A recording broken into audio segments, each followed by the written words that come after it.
Web ডেভেলপমেন্টের দুটো দুনিয়া কিন্তু একদম আলাদা ছিল। একদিকে মার্কআপের স্থির সাজানো গোছানো কাঠামো, আর অন্যদিকে জাভাস্ক্রিপ্টের ডাইনামিক পাওয়ার। জেএসএক্স হলো এমন একটা অসাধারণ টুল যা এই দুটোকে এক করে দিয়েছে। চলুন আজ এটাই একটু ভেঙে দেখা যাক। একবার ভাবুন তো, কেমন হতো যদি মার্কআপ নিজেই জাভাস্ক্রিপ্টের লজিক বুঝতে পারত। মানে ওয়েবসাইটের কাঠামো আর তার ভেতরের বুদ্ধি যদি একই ভাষায় কথা বলতো। শুনতে প্রায় অসম্ভব মনে হলেও জেএসএক্স ঠিক এই কাজটাই করেছে। এটা শুধু কোড লেখার নতুন একটা উপায় না, এটা আসলে পুরো চিন্তাভাবনার একটা নতুন দিক। জেএসএক্সের আসল জাদুটা এখানেই। দুটো সম্পূর্ণ আলাদা জগৎ, মার্কআপ আর জাভাস্ক্রিপ্ট একই ফাইলে একসাথে থাকে। আর এর ফলে কি হয়, কোড লেখা আর সেটাকে ম্যানেজ করা দুটোই অনেক অনেক সহজ হয়ে যায়। তো এই দুটো জগৎ আসলে কি? একদিকে আছে আমাদের পরিচিত HTML এর মতো মার্কআপ, দেখতে সুন্দর, গোছানো, প্রেডিক্টেবল। আর অন্যদিকে জাভাস্ক্রিপ্টের সেই ডাইনামিক লজিক্যাল পাওয়ার। এতদিন পর্যন্ত কিন্তু এদেরকে আলাদা আলাদা ফাইলেই রাখা হতো।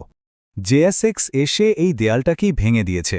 এখন জাভাস্ক্রিপ্ট ফাইলের ভেতরেই সরাসরি মার্কআপ লেখা যায়।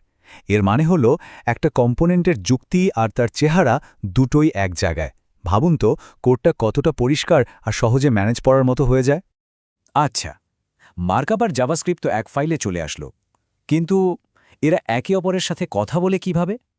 চলুন সেই গোপন রাস্তাটা খুঁজে বের করা যাক, যা এই দুই জগতের মধ্যে যোগাযোগ তৈরি করে। আর সেই রাস্তাটা হলো কার্লি ব্রেস। হ্যাঁ, এই চিহ্নটা।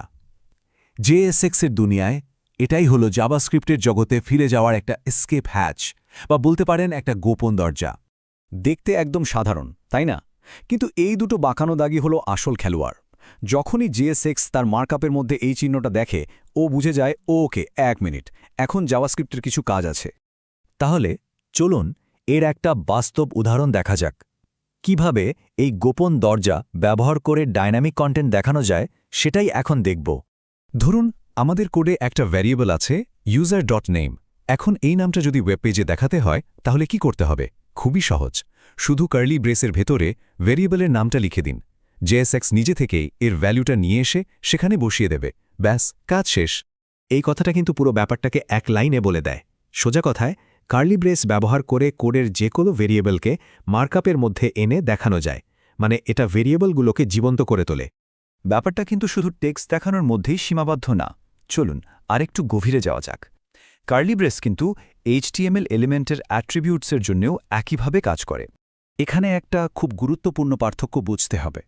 যখন ডাবল কোটেশন ব্যবহার করা হয়, যেমন class name equals to Avatar, তখন আমরা একটা ফিক্সড টেক্সট বা স্ট্রিং দিচ্ছি।